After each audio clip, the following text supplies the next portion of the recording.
In Civilization and Its Discontents, Freud mocks the Christian love command to love our neighbors as ourselves and to love our enemies.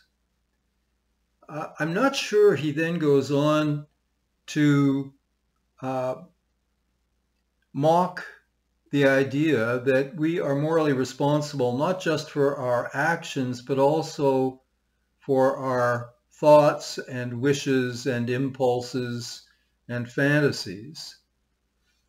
I'm not sure that Freud actually says that anywhere, but certainly it's a widespread feeling among psychotherapists. I'd like to say not among psychoanalysts. I'd like to say that psychoanalysts know better, but I think probably many psychoanalysts, like other psychotherapists, have this idea that we're only responsible for what we do, not for what we think or desire or fantasize. I, of course, want to argue on strictly psychological grounds that Jesus was right. We are responsible not just for our actions, but for our fantasies and desires and wishes and impulses. I think psychotherapists want to help patients to become free enough to put their dark side into words, to allow their darker impulses and desires to become conscious and to be put into words to the therapist. And I think therapists therefore tell patients often that they're really not responsible for thoughts. They're only responsible for actions. So it's okay to feel these things as long as you don't act on them, is, I think, a widespread sentiment among many people in our culture, among many psychotherapists, probably among some psychoanalysts as well. Now, of course, it's very good in psychotherapy to encourage patients to express themselves fully in the confidential setting of psychotherapy, to put into words, to allow themselves to become conscious, and then to put into words to the therapist even their darkest impulses and desires so they can be analyzed, and the consequences of having such feelings can be analyzed therapeutically, strategically. This is essential. I'm not being critical of that, of course, but the idea that somehow we're not responsible for impulses and thoughts and fantasies, here I think Jesus was quite right. Here's what Jesus has to say about this. Matthew 5:21, you have heard it was said to the people long ago, quotes, you shall not murder, and anyone who murders will be subject to judgment, unquote. But I tell you that anyone who is angry with a brother or sister will be subject to judgment. Again, in Matthew 5:27-28, Jesus writes, you have heard that it was said, quotes, you shall not commit adultery, unquote. But I tell you that anyone who looks at a woman lustfully has already committed adultery with her in his heart. Okay, I think a lot of people today find these statements by Jesus outrageous. Here he is holding us responsible, not just for sexual actions, but even for lustful thoughts. I recall when Jimmy Carter became president, he acknowledged that he had committed adultery in his heart.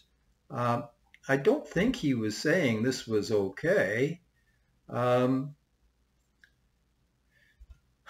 okay, look, I'm not in any way trying to justify a harsh anti-sexual, anti-libidinal, anti-aggressive superego that persecutes us and beats us up for thoughts, not just for actions. Um, I'm not rejecting the distinction between thoughts and actions. It's a crucial distinction.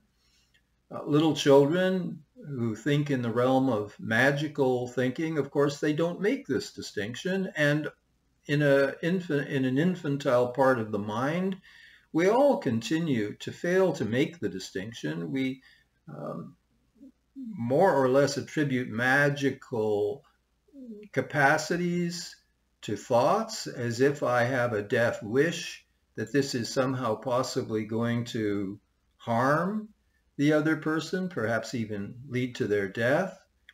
Um, this kind of magical thinking we should strive to overcome. We can't entirely overcome it because in the primary process of the unconscious mind, magical thinking prevails.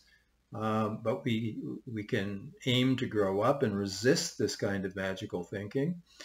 It's very useful for therapists to discuss this kind of magical thinking with patients and let patients know that thoughts are not actions, that you can think lustful and aggressive, even murderous things.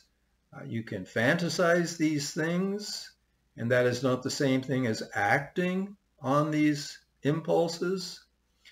I'm not at all rejecting the importance of this distinction, but to go further and to say that because of this distinction, because thoughts are not actions, we're somehow not responsible for the thoughts. I frankly don't think Freud would have defended that idea at all.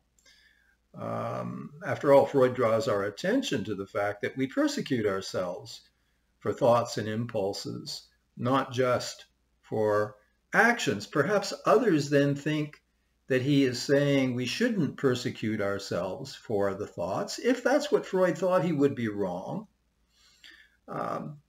We certainly shouldn't persecute ourselves for a thought as if it were an action. A thought is not the same as an action. A fantasy of killing someone is not at all the same thing as killing someone.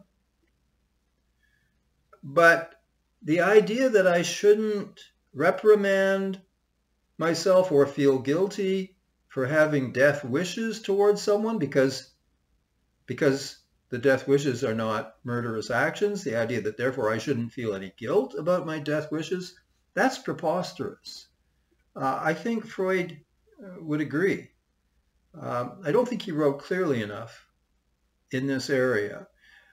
But a lot of people, a lot of therapists seem to have gotten the idea that because dark thoughts are not the same as dark actions, that somehow we're not responsible for our dark thoughts. Certainly in therapy, we should be encouraged to put them all into words, become conscious of them, discuss them. But the idea that we're not responsible for them because they're not actions, that's preposterous. Because as psychoanalysts know, or should know, anyone who is filled with aggressive and murderous impulses, anyone who is chronically obsessed with lustful impulses towards others, these are not only very unhappy people, these are people who cannot like themselves because being full of aggression and lust is not likable. Well, let me qualify that. Being full of a lot of lust for one's partner Not too much wrong with that, unless it's so over the top that the partner is persecuted by one's desire for her or him. Then it becomes a problem. But someone walking around feeling lust for strangers that they meet on the street or on the subway or whatever, I mean, that's a problem. That's a person who has a kind of sexual obsession. It's also a problem because the lust is impersonal. It has nothing to do with the personality of the object of the lust. In Kleinian terms, this is part object sexuality. It's breasts and bottoms, but it's not the person. I find that in today's moral outlook, I must be seen as, very old-fashioned and puritanical in that I think that one should sexually desire a person. I've got nothing against breasts and bottoms, but I should desire the breasts and the bottom of the person I love and with whom I am in a caring and not merely a lustful or sexual relationship. You can't walk around with hate in your heart and like yourself because you are a hateful person. The only way you're going to come to be able to like yourself and thus find peace, because the only way to find peace in life is to come to be able to like oneself. And how do you come to be able to like yourself? By becoming likable. And you can't be likable if you're wandering around in a state of lust for anyone. You can't be likable to yourself or to other people if you're wandering around full of aggression and hate. You can't be likable if you're wandering around in a state of intense envy and resentment. So we have to overcome our hate. We have to surpass our lust. We have to get over our envy in therapy in order to become likable to ourselves and to others. That's the only way to find peace. I much prefer the concept of peace to the concept of happiness, happy-go-lucky. Nothing wrong with being happy, but what's important is to be able to experience inner peace. And that can only happen when you have evolved to the point where you can actually survey your life, warts and all. No one's perfect, but you have to be able to look at yourself and say, okay, I have my flaws, but I'm a reasonably likable person. I do my best. I know right from wrong. I try to do right. I live and let live. Okay. If I can like myself, I can feel a certain amount of inner peace. To do that, it's not just enough to refrain from bad actions. One has to also work on oneself to overcome destructive impulses and desires, feelings and fantasies. You can't be walking around feeling you are worthless because you are not, and that feeling of worthlessness is a savage attack on yourself. Got to figure out why you're attacking yourself this way. Why are you calling yourself worthless? And you've got to overcome that and stop feeling worthless. So I remember Charles Brenner standing at the Waldorf saying the most that can be achieved in psychotherapy is to exchange maladaptive defenses for more adaptive defenses.